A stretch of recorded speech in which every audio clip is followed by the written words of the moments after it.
the orange. The fruit so popular, they named a colour after it. America glugs through 2.5 billion litres of the sweet juice every year, and most of it comes from Florida, where they harvest and squeeze over 30 billion oranges a year to keep the juice flowing. Florida, the Sunshine State, home of Disney World, Miami Vice, hanging chads, and oranges, millions upon millions of oranges. In fact, orange trees outnumber people 3 to 1 in Florida, and they produce over 6 million tons of citrus fruit every year.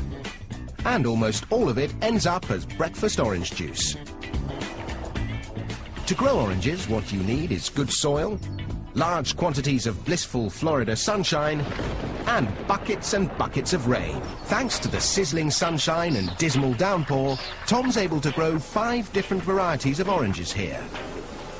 They do this because each variety ripens at different times of year, which means you can enjoy OJ all year round. But how do they know when an orange grove is ripe for harvesting?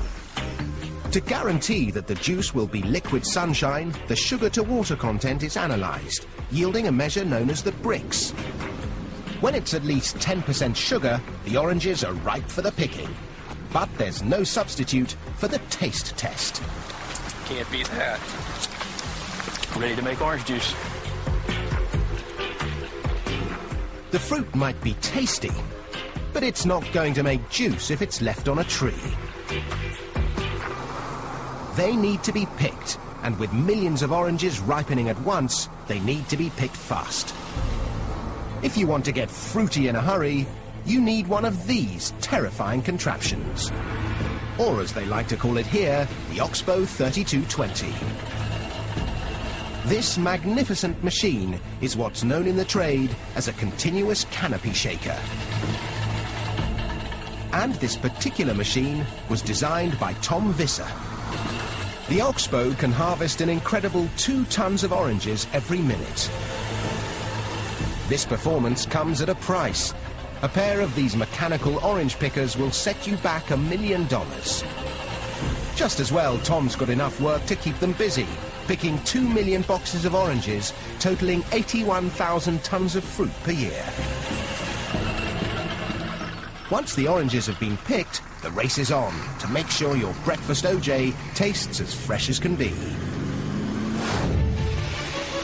So the fruit is shipped out in these 400 horsepower transport trucks, 20,000 kilos at a time. The trucks bring them to an OJ processing plant, like this one in Lake Wales.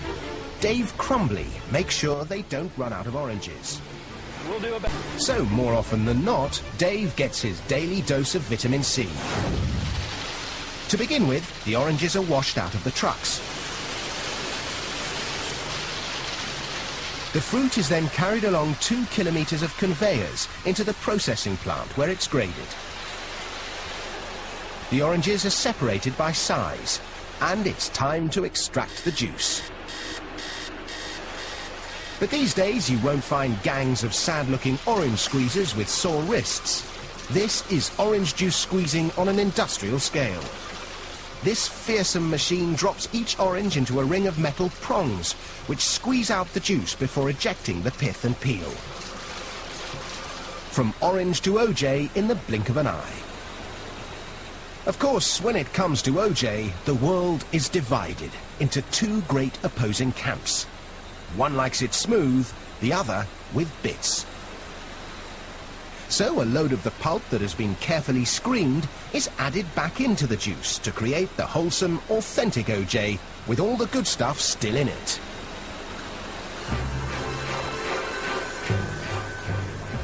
The OJ is now ready to be poured into cartons. It takes 2 dozen oranges to make enough juice to fill each 1.89 litre carton. But quantity counts for nothing unless the quality's good enough to keep orange juice the world's favourite breakfast tipple.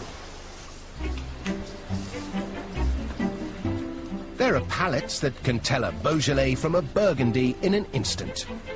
and noses that can whiff a Chanel number 19 from 100 paces.